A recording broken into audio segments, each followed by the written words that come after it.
Well, we're joined now by Dr. David Clements, an astrophysicist who's worked on space missions and written a space book called Infrared Astronomy, Seeing the Heat. He's from Imperial College in London. Thank you very much indeed for talking with us. I suppose I should say ground control to Major Sam, because it's all about her, isn't it? Well, yes, she's been up there for a long time.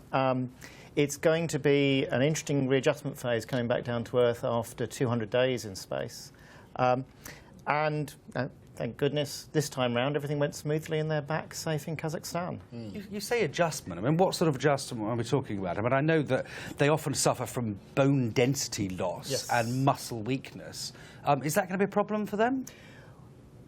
The bone density loss is effectively like osteoporosis and can take, for somebody who's been up there for a long time, can take a few years to recover the full bone density that you had when you started. There are also some more rapid things. The fluid moves around in the body and is distributed differently from when you're in zero gravity from when you're on Earth. And as you get back to gravity and it shifts around again, you can get dizziness and some weakness. It's said that when you get back to Earth, you can only really stand up unaided for about 10 minutes before things start to settle down. But she'll be back to normal in a week or two after that. Right. Of course, she was away for 200 days in space, and that's, of course, the 38-year-old astronaut Samantha Cristoforetti, who's become something of a social media star. I mean, she's been filming and tweeting her on-board experiences. How unusual is that? It's becoming more usual. We had one of the previous astronauts playing Space Oddity up there. Somebody else did a duet with Ian Anderson from Jethro Tull. Wow. I would have wanted to hear that. Yeah, I'm afraid I missed that one. But that was good. Brilliant. So yes, it's becoming more common, and there are some fantastic images you can see taken from the cupola. They've got a sort of viewing gallery up there where you can look down on the Earth as the space station orbits. But apart from tweeting and playing music up there, what are they actually doing? Well, there's a lot of serious stuff. The very central job on the International Space Station is to learn how to live in space for long periods. This obviously is in preparation for longer-term missions like a flight to Mars or a base on the Moon. And so there's a lot of learning what's going on. Our recent returnee went up there with an espresso machine, for example, so they've got a few extra luxuries up there. Might be deemed a requirement of Italian life.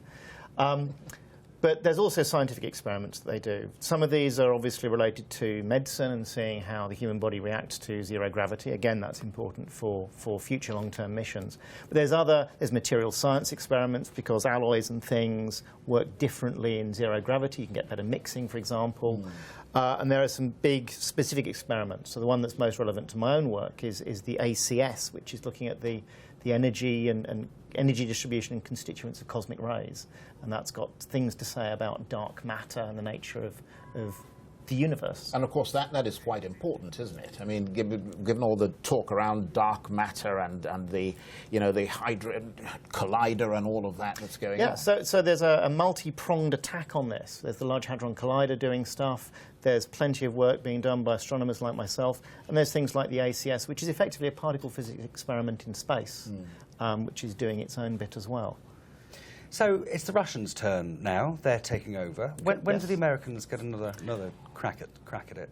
They do a rotation. I'm not quite sure what the rotation period is, but with the various different organisations involved, there's the Russians, Roscosmos, there's NASA, European Space Agency, of course, but also the Japanese through JAXA and the Chinese through CSA. So there's all these contributors, and they all get their turn.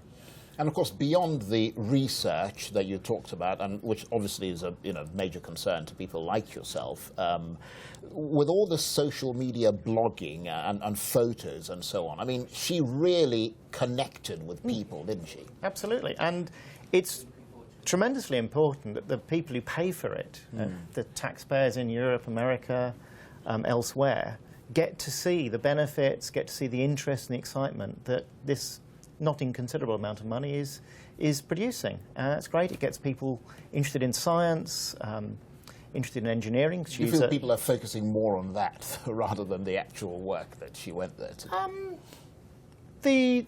The The social media stuff is more accessible, and the scientific work is slower. You can't just turn on Twitter and see what the latest scientific results are. But those results will come out, and those will contribute as well. But also it's creating an interest in the space programme, which we probably haven't seen possibly, you know, since 1969, have we? Well, absolutely. There it was do or die. Now it's doing fun things in space, but with the added accessibility of social media. David Clements, thank you very much indeed for joining us. Thank you.